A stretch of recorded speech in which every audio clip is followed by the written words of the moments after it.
Dim the lights and let the world fall away. You're entering Dreadloop, Creepypasta, where the silence feels heavier, and every story pulls you deeper into the dark. If you enjoy these dark stories, subscribe, and return when the night feels longest. Now settle and breathe slowly, and listen closely. Tonight's tale begins now. The first rule said I shouldn't get out of bed between 2:40 and 3:10 in the morning. I didn't believe it. Not at first. I thought it was a joke left behind by the last tenant, the kind of thing you laugh at, fold up, and forget about in a drawer. Then, 3 weeks in, I heard someone breathing on the other side of my bed. At 2:47 in the morning, slow, even, comfortable. The breathing of someone who lived there. And then, very softly, in my own voice from the pillow next to mine, I heard myself say, asterisk, "Good night, Daniel." Asterisk, that was the night I understood the note. Wasn't a joke, but I want to go back. Because to explain how I ended up lying perfectly still in that bed, not moving, not answering, not breathing louder than I had to, I have to tell you about the apartment, and the rules, and the woman who wrote them, and what happened to me in the 6 months I lived in 4B. My name is Daniel. I was 34 when I moved in. I just come off 2 years of slow, quiet bad luck, a long relationship that ended the way a faucet drips itself empty, a job at a print shop that closed when the owner retired, an apartment in Lawrenceville. I couldn't afford after the rent adjustment. I wasn't in crisis. I was just tired. There's a difference. Anyone who's lived through the second one knows it. I'd taken remote work doing caption editing for a media company out of Chicago. The pay was modest, the hours were mine.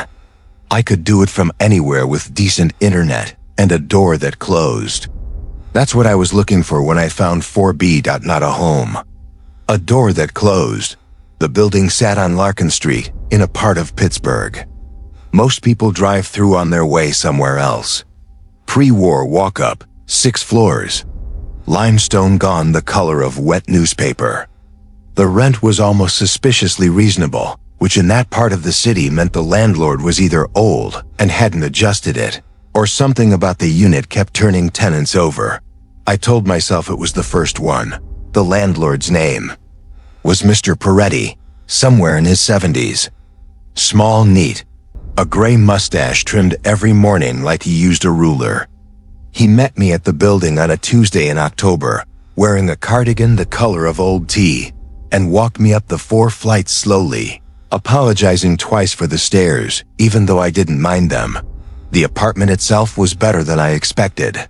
1 bedroom, high ceilings, original hardwood, refinished maybe 15 years ago and starting to wear soft again in the traffic paths. A small kitchen with a gas stove. A living room with 2 tall windows that looked out over Larkin Street and the roof of the dry cleaner across the way. The bathroom had the original black and white hex tile, cold under my palm when I touched. The wall. It smelled like old radiator dust and lemon cleaner. Like a place someone had just left. When can I move in? I asked. Mr. Peretti didn't answer right away. He was looking at the kitchen counter, at a folded piece of paper sitting there, next to a small brass key. "Whenever you like," he said. The previous tenant left everything in good order. What happened to them? He looked at me then. His eyes were the color of the radiator pipes, faded, metallic gray. "She moved to Cleveland. Family reasons." He said it the way people say things they've said many times. I signed the lease on the counter, next to the folded piece of paper. Mr. Peretti slid the paper toward me with one finger, the way you move a dish closer to a guest. This was left for the next tenant. Each tenant leaves one. It's a small tradition in this unit, not required. He paused. But I would read it. He handed me the key, nodded once, and left. I heard his slow, careful steps all the way down to the lobby. I heard the front door close. I heard the radiator clank twice like punctuation. Then I opened the paper, on the outside, in neat blue ink, asterisk for whoever comes next. Please read this before your first night. Inside, in the same hand. Hi, my name is Rachel. I lived in 4B for almost 3 years, and I'm sorry to leave you with this. But the tenant before me left one for me, and I was grateful for it, so I'm passing it on. Asterisk, asterisk, this apartment is mostly fine. I want you to know that first. I was happy. Here. I made good meals in that kitchen, and I slept well in that bedroom. And I watched the snow fall past those windows for 3 winters, and none of it hurt me. Asterisk, asterisk. But there are a few things. I think of them as courtesies. The apartment has them, and if you extend them back, it leaves you alone. Asterisk, asterisk 1. Between 2:40 and 3:10 in the morning, don't get out of bed. If you have to use the bathroom, go before 2:30 or wait until after 3:15. The hallway between the bedroom and the bathroom is fine during the day. At that half hour, it's just longer than it should be. Don't test this. Asterisk, asterisk 2. If you hear someone knocking at the apartment door and you weren't expecting anyone, check the peephole. If the hallway light is on, you can open it. If the hallway light is off, don't open it. Don't speak. Don't move away from the door until the knocking stops. It will stop. It always stops. Asterisk, asterisk 3. The kitchen window sometimes fogs up from the inside, even when it's warm. If it fogs, don't wipe it. Let it clear on its own. 10 minutes. Stay out of the kitchen during those 10 minutes. Asterisk, asterisk 4. You'll sometimes hear footsteps in the apartment above you late at night. That's Mr. Alderman in 5B. He has insomnia. But if you hear footsteps that sound like they're in your apartment, in the hallway, do not call out to ask who it is. Put your headphones on, play music, and wait. About 20 minutes. Asterisk, asterisk 5. There's a small closet in the bedroom with a hook on the inside of the door. Keep something hanging on that hook at all times. A coat, a robe, a bag, anything. Don't leave it empty. I don't know why. I just know that when I left it empty once, I had a very bad night, and when I hung my coat back up, it stopped. Asterisk, asterisk 6. Mr. Peretti is kind. If he tells you something, listen to him. Asterisk, asterisk. That's everything. I promise it's not as scary as it sounds on paper. I made friends here. I had a boyfriend who stayed over twice a week for a year, and he never noticed anything. You can have a full, normal life in this apartment. You just have to be a considerate guest. Asterisk, asterisk, good luck. I hope you're happy here. Asterisk, asterisk. Rachel, asterisk. I read it twice. Then I laughed, not loud, just a small exhale through my nose. The way you laugh at something that's clearly a joke, but you can't tell whose. I put the note in the drawer under the silverware, and I started unpacking. The October light moved across the floor. The radiator clanked. Somewhere below me, someone ran a bath, and I could hear the pipes take it up through the walls.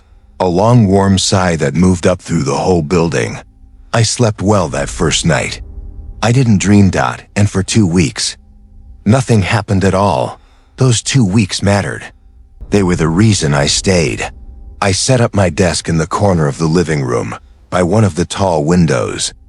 I bought a used armchair from a thrift store on Butler Street and carried it up the 4 flights myself, resting at each landing. By the time I got it into the apartment, I was sweating and laughing at myself, and it felt, I don't know how else to say it. It felt like I was building something small back. My mother called on Sundays. I made pasta on Tuesdays. I walked to the coffee shop on the corner in the mornings, the one with the green awning. The woman behind the counter started remembering my order by the second week. A medium drip, room for milk. She'd slide it across and say careful, hot, the same way every time. And I started looking forward to it, the way you look forward to small certainties. When you don't have many big ones. At night, I worked on captions. Headphones on, typing timestamps over documentary voiceovers and cooking shows. Quiet, repetitive work. I was good at it. I liked the building. Mrs. Kovac on the second floor propped her door open on Saturdays to air out her apartment. A couple on 3 played old jazz records on Sunday afternoons. And Mr. Alderman, directly above me, I only ever heard him, never saw him. His footsteps were slow and even, pacing from one end of his apartment to the other, stopping, then pacing back. I imagined him as tall and thin, though I had no evidence. The mind fills in what it isn't told. I forgot about the note. That's the honest truth. I didn't throw it out. It felt rude to throw out a letter someone had written to me, even a joke one. But I stopped thinking about it. I went to the bathroom at 3 a.m. if I needed to. I left the closet hook empty for 5 days when I took my coat to the cleaners. Nothing happened. Or, I thought nothing happened. The first thing I noticed was the kitchen window. Thursday in early November. Late morning, I was making coffee. The apartment was warm. I keep the thermostat at 68 because I don't like waking up cold, and outside it was cold but clear. The kind of November day where the light has no color, just brightness. The kitchen window was fogged. Not a little, completely, edge to edge, like someone had breathed on it from the inside. I stood there with the coffee pot in my hand, and I looked at it, and I thought, that's strange. And then I thought, Rachel's note. I didn't wipe the window. I don't know why. Some part of me had already decided, without consulting the rest of me, that I was going to be a polite tenant. I set the coffee pot down. I walked out of the kitchen. I went back to my desk and I worked. 10 minutes later I walked back in. The window was clear. No condensation. No droplets on the sill. No trace that it had been fogged at all. The air in the kitchen felt completely normal. I stood there a long time. There were explanations. Old buildings have weird temperature gradients. Maybe the radiator in the kitchen had cycled on and off. Maybe the dry cleaner across the street had vented steam. Maybe my own breath when I first walked in. The explanations were fine. But I went to the silverware drawer and I took out the note and I read it again. This time it read differently. Not as a joke. Not because I believed it, but because the tone was different on the second read. Rachel had written it the way you write instructions for someone watering your plants. Patient, a little apologetic. Not trying to scare me, trying to make sure I'd be okay. I put it back in the drawer, on top of the silverware tray this time, where I'd see it, and I started. Not following the rules, exactly. Accommodating them. The way you accommodate a roommate's weird preference about the dishwasher, even when you think it's irrational, because it's easier than fighting about it. I made sure the closet hook always had something on it. I stopped going to the bathroom between 2:40 and 3:10. I didn't wipe the window, and I felt, and this is the part that's hard to explain, I felt like the apartment noticed. Now, I'll tell you about the knock. Tuesday in late November, around 10 at night. I was at my desk. Headphones on, one ear off so I could hear the kettle if it whistled. Mr. Alderman was pacing above me, back and forth. Back and forth. Someone knocked on my door. It was a normal knock. 3 raps, patient, not urgent. The kind of knock a neighbor makes when they need to borrow something and feel a little bad about it. I took off my headphones. I stood up. I walked to the door, and as I walked I was already composing a friendly face. I hadn't met most of my neighbors yet, and I was expecting it might be the couple from 3, or Mrs. Kovac, or someone from 5A. Halfway to the door, I remembered the rule. Check the peephole. If the hallway light is on, open it. If the light is off, don't. I stopped. I felt a little foolish. Then I went the rest of the way, and I put my eye to the peephole, casually, the way you'd check a mirror. The hallway was dark, not dim. The hallway lights in that building were on timers, motion activated. They came on the moment anyone stepped onto the landing, and stayed on for about 2 minutes before fading. The only way for the hallway to be dark was if no one had stepped onto that landing in the last 2 minutes. but someone had just knocked. On my door, I stood very still. I didn't move away from the peephole because Rachel had said not to. And in that moment, Rachel felt like the only person in the world who knew what I was doing. Kept my eye to the glass dot, and the knocking came again. 3 raps. Same patience, same rhythm. But the hallway in front of my door was completely empty. I could see all the way across to Fora. I could see the molding along the floor. I could see the little brass number on 4A's door dot. There was no one there. I held my breath.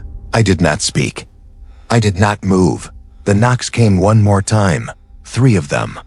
A little softer. As if whoever it was, whatever it was testing whether I was still there. Then nothing. I stood at that peephole for what felt like an hour and was probably 6 or 7 minutes. The hallway stayed dark. Nothing moved. Eventually I stepped back from the door, and my legs felt strange, not weak, just newly aware of themselves, like I just remembered I had them. I went to the couch. I sat down. I did not sleep that night. I sat up with all the lights on, and I watched the windows get pale with morning. And around 7 a.m. I made coffee, and I went to the bodega on the corner, and I bought a pack of cigarettes, even though I'd quit 4 years ago. I smoked one on the stoop, and I watched people walk to work. I thought about leaving. I did. I thought about calling Mr. Peretti and telling him I needed to break the lease. But I liked the apartment. I liked the light in the afternoon. I liked the woman at the coffee shop who said careful, hot. I liked that for the first time in 2 years. I'd built a small, quiet life, and nothing had actually happened to me. Had it? I went back upstairs. I put a coat on the closet hook. I got back to work. December came, and with it the first real snow. The apartment in December was beautiful. The tall windows collected the snowlight and held it, and the whole living room would fill with this soft, even brightness that made everything look like a photograph from a long time ago. I'd sit at my desk and watch the snow move past the window, and the radiator would clank, and Mr. Alderman would pace above me, and I'd feel, despite everything, content. I settled into the rhythm. That's what I want you to understand. The rules weren't a prison. They were a rhythm. I stopped thinking of them as rules and started thinking of them as the shape of the apartment. The same way you learn not to step on the squeaky floorboard in a house you've lived in a long time. By mid-December, I'd lived in 4B for 2 months. The window fog had happened maybe 6 or 7 times. The knock had come twice more, and each time I'd stood at the peephole and held my breath. And each time the knocking had stopped. I hadn't yet experienced Rule 4, the footsteps in my own apartment. That was still coming, but something else happened first. I met Rachel. It was an accident. I was coming back from the grocery store on a Saturday afternoon, carrying 2 bags up the 4 flights, and I met a woman on the 3rd floor landing. She was bent over, putting a small cardboard box down on the floor outside 3A, and she looked up when I came around the corner, dark hair tied back, a scarf wrapped twice around her neck, her cheeks pink from the cold. "Oh," she said. "Sorry, I'm in your way." I shifted the bags. "You're fine, I can get around." She stepped back and I noticed she was looking at me with a strange, specific attention.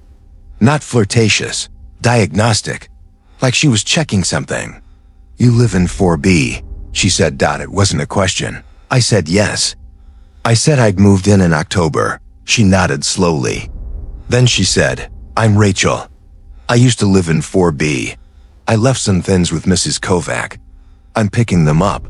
I think I stared at her. I know I stared at her. "You wrote the note," I said. Her face. Did something complicated. Relief and guilt and something else. Something that looked like fear, not of me, but for me. She glanced up the stairs toward my floor and then back at me. "You got it," she said. You've been following it?" Mostly is enough." She exhaled, and her breath fogged a little in the cold stairwell. "Mostly is fine. I wasn't perfect either. I wanted to ask her 100 things. I settled for, "Can I buy you a coffee?" She hesitated. Then she said, "I can't stay long." But yes. We sat in the coffee shop on the corner. She had tea. I had my usual.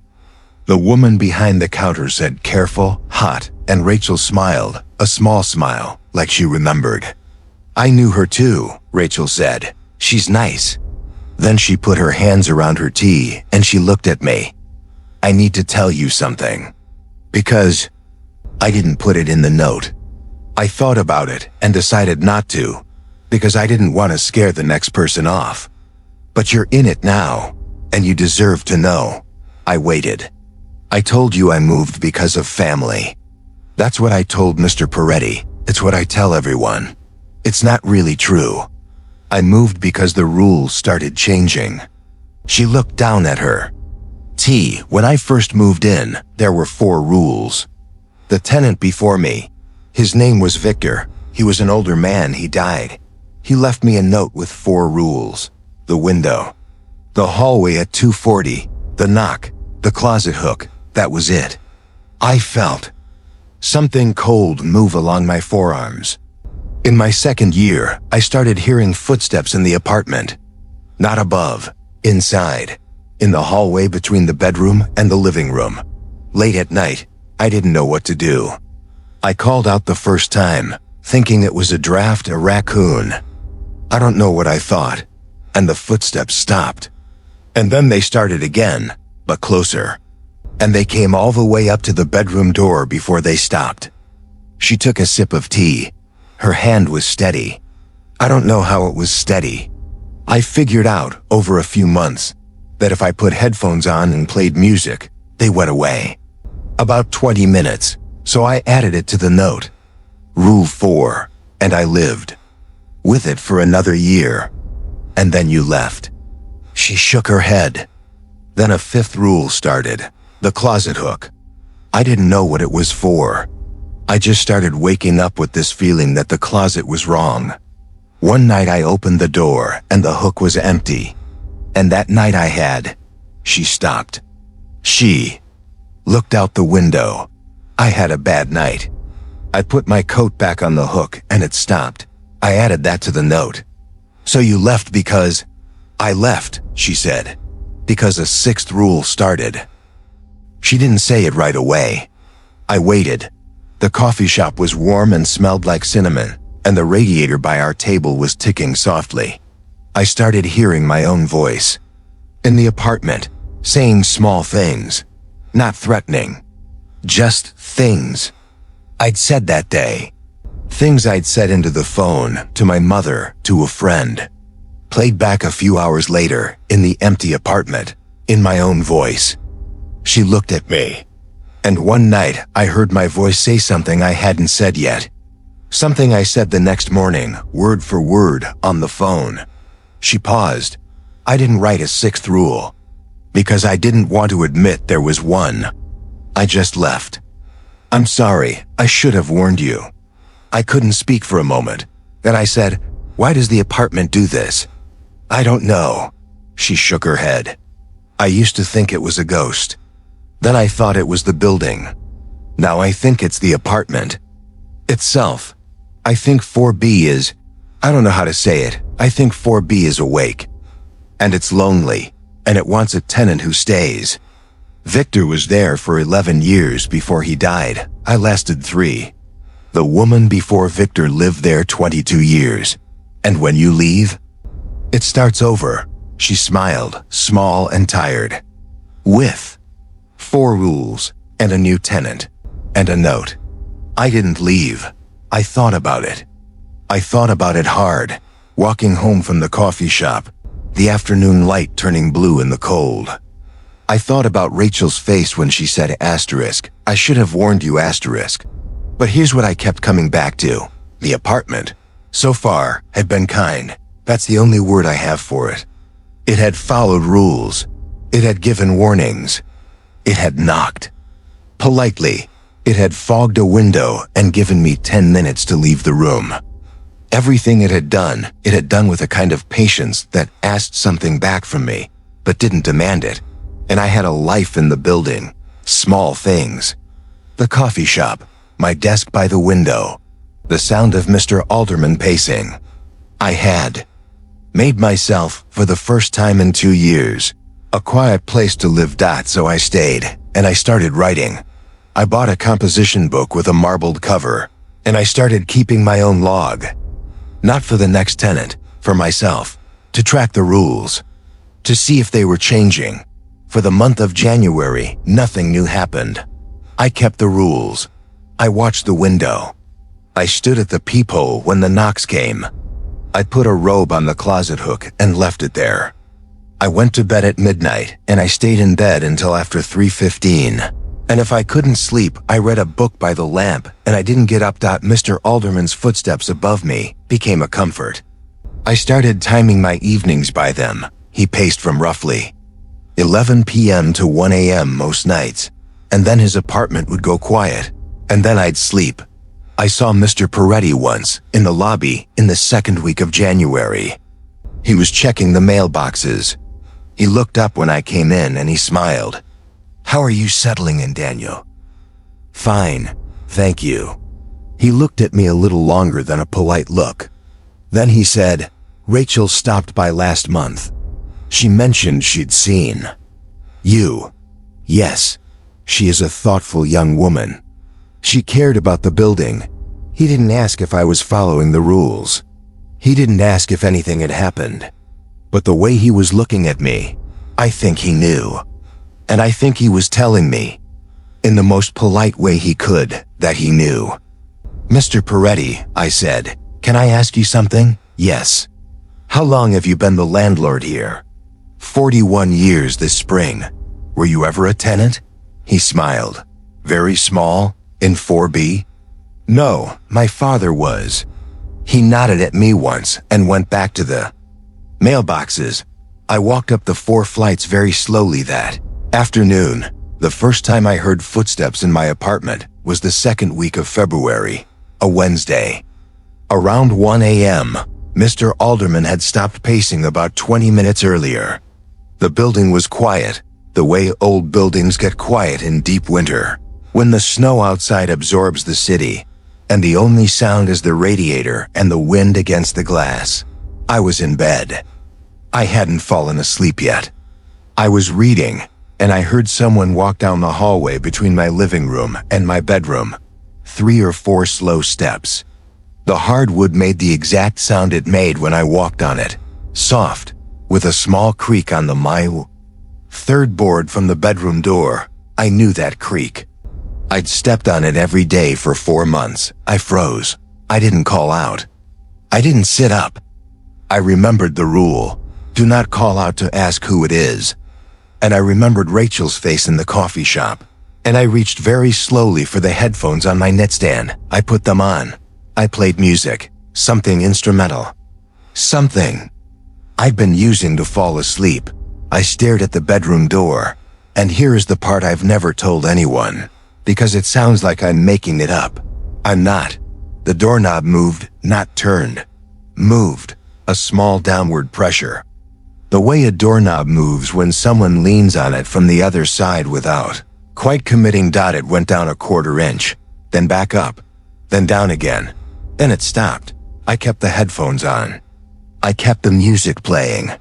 I watched that doorknob for 20 minutes, and I didn't blink more than I had to. After 20 minutes, I became aware that the apartment felt different. Lighter. The way a room feels when someone who'd been quietly angry leaves. I took the headphones off. The hallway was silent. I did not get up. I lay in bed until 3:15. Then I walked through the hallway to the bathroom, and the hallway was just a hallway. I washed my face. I came back. I slept from 4 a.m. until noon. The next morning, I wrote it in my log. Rule 4 happened. It was exactly as Rachel described. I think I'm okay. I want to pause here, because it was the first time I started to understand what the apartment was actually doing. The rules weren't random. Every rule was about a kind of closeness. The hallway rule was about distance. Don't let the apartment stretch out around you. The knock rule was about who you let in. The window rule was about not clearing a boundary the apartment had set. The closet hook was about filling a space that shouldn't be empty. The footsteps rule was about not acknowledging a presence that wanted to be acknowledged. Every rule, in its way, was about keeping a polite distance, a tenant's distance. The distance between someone who lives in a place and the place itself. I wrote in my log, asterisk, the rules are about not becoming too familiar. The apartment is fine if I live here. It's not fine if I live with it. Asterisk, that was the first real thing I understood. The apartment wasn't threatening me. It was negotiating with me. It wanted me to stay, but it wanted me to stay as a guest. The moment I crossed into something more, intimacy, acknowledgement, engagement, the terms would change. Rachel had crossed that line the night she called out to the footsteps. And after that, the apartment had started asking for more. Rule 5, Rule 6.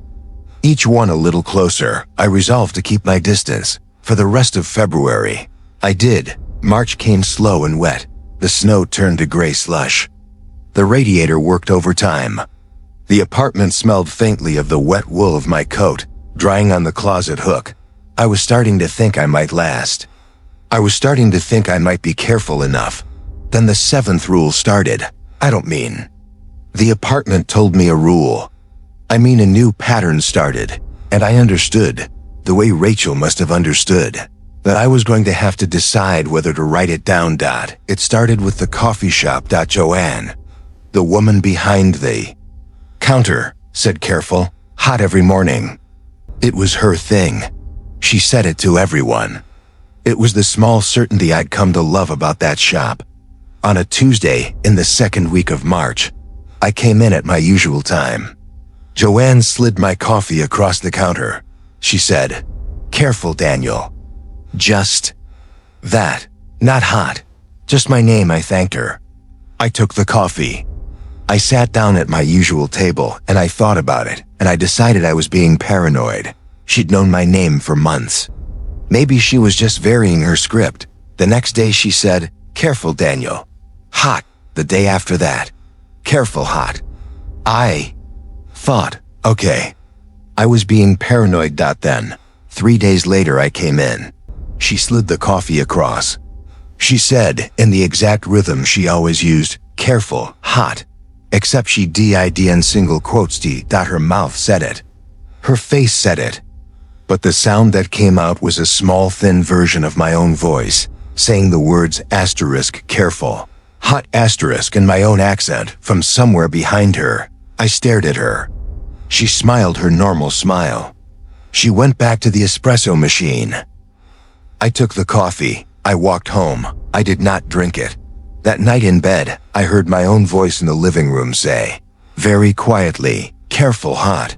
I understood then what Rachel had meant. It wasn't the apartment mimicking sounds. It was the apartment learning me. Learning the cadences of my gay, the small rituals I'd built around myself, and playing them back to see if I'd respond.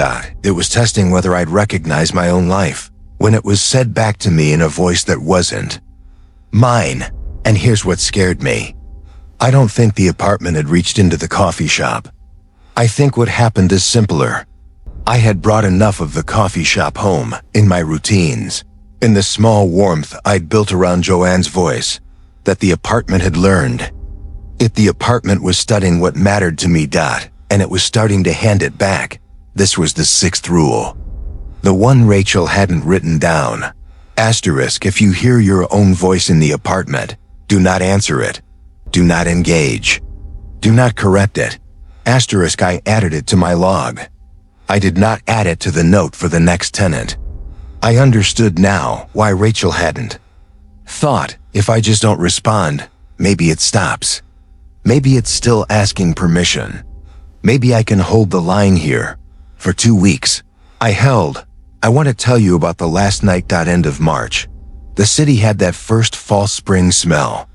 Wet pavement warming up, something starting. I'd been in the apartment for nearly 6 months. I was in bed. 2:15 in the morning. I was reading. because I'd learned not to sleep too close to 240. And I heard someone breathing in the room, not in the hallway. Not at the door, in the room, on the other side of the bed, slow, even, the way a person breathes when they're falling asleep. I did not move. I did not look. I kept my eyes on my book, on a sentence I had already read 4 times, and I felt the mattress. The mattress was still, nothing pressed it. Nothing shifted it, but the breathing was the depth of a full chest. The breathing of a body with weight, I counted. 4 breaths. 5. 6. Each one exactly the length of the one before it. The pillow next to mine was empty. I knew it was empty. I had made the bed that morning. I could see the corner of it in my peripheral vision. Smooth and untouched. 7 breaths. 8. And then softly, in my own voice, from the pillow next to mine. Asterisk, good night, Daniel. Asterisk, the voice was warm, familiar. The voice of someone who had been lying beside me for a long time and was simply saying, what you say before you close your eyes. I did not answer. I did not turn my head. I did not change my breathing. I stayed exactly as I was, reading the same sentence over and over. And I felt, for the first time since I'd moved in, that the apartment was not testing me, it was welcoming me, it thought I belonged to it now. I lay there. I did not cry. I did not move. I read that sentence 74 times, I counted. I read it until 3:15. And at 3:15, I closed the book. I got out of bed. I did not look at the other pillow. I walked into the living room. I packed a small bag. I put on my coat, the coat from the closet hook. And I walked out of the apartment, down the 4 flights, and I sat in the lobby on the radiator until morning. At 7 a.m. I called Mr. Peretti. I told him I needed to break the lease. He was quiet for a long time. Then he said, I understand. He didn't ask why. He didn't argue. He returned my deposit in full. Before I left, I did 2 things. The first, I wrote a note for the next tenant. I sat at the kitchen counter, the same counter where I'd read Rachel's notes 6 months earlier, and I wrote out the 5 rules Rachel had given me. The hallway, the knock, the window, the footsteps, the closet hook. I wrote them in the same patient tone Rachel had used. I signed it Daniel. I did not write the 6th rule. I didn't write about the voice. I understood now why Rachel hadn't. Some things you can't warn someone about without making them listen for it. And the listening is what lets it in. I put the note on the counter, folded in thirds. The second thing I did, I left a coat on the closet hook. My old winter coat, the one I'd been wearing the day I moved in. I left it there for the next tenant. And for the apartment, I locked the door. I gave the key back to Mr. Peretti in the lobby. He took it in both hands, the way you accept something a child hands you. Thank you, Daniel, he said. For what? For being considerate. I didn't answer. I walked out of the building, and I did not look back. This is where the story should end. A man survives an uncanny apartment. He moves to a new place. He builds a new small life. He tells the story years later from a safe distance, and the telling is the proof that he got away. But I have to tell you the last part. My new apartment is a studio above a bakery. Completely different building, different neighborhood, different landlord. I've been here for 8 months now. 3 weeks ago, I was making coffee in the morning, and the window over the sink fogged up, edge to edge. The apartment was warm. It was a clear day outside. I stood there with the coffee pot in my hand, and I waited. I walked out of the kitchen. I went to the desk. I worked for 10 minutes. When I came back, the window was clear. Last week, I heard footsteps in the hallway outside my door at 2:50 in the morning. I didn't get up. I waited until 3:15. Then I went to the bathroom. And it was fine. 2 nights ago, someone knocked on my door. I looked through the peephole. The hallway light was off. I did not open the door. I did not speak. I stood there until the knocking stopped. The knocking stopped. I don't know if I brought something with me. I don't think I did. I think what happened is simpler and quieter and harder to explain. I think I learned a language. I think the apartment on Larkin Street taught me how to be a considerate tenant. And now I am a considerate tenant. And the buildings I live in, any building, maybe respond to the fact that I know how to listen.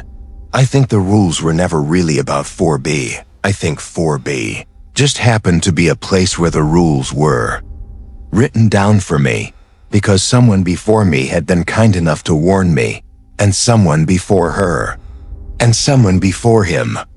Going back further than I can know, I think the rules are everywhere. In every old building, in every quiet hallway, in every window that fogs on a warm day. Most people don't notice because they don't have to. The apartments they live in don't ask anything of them. But I do notice now. I notice everything. Last night I was falling asleep. The bakery below me had closed hours ago. The heater was clicking. The city was quiet, and I heard breathing on the other side of the bed. Slow, even, comfortable. I did not turn my head. I did not open my eyes. I kept my breathing exactly as it had been, and very softly, from the pillow next to mine, in my own voice, I heard myself say, Asterisk, good night, Daniel. Asterisk, I didn't answer. I never answer.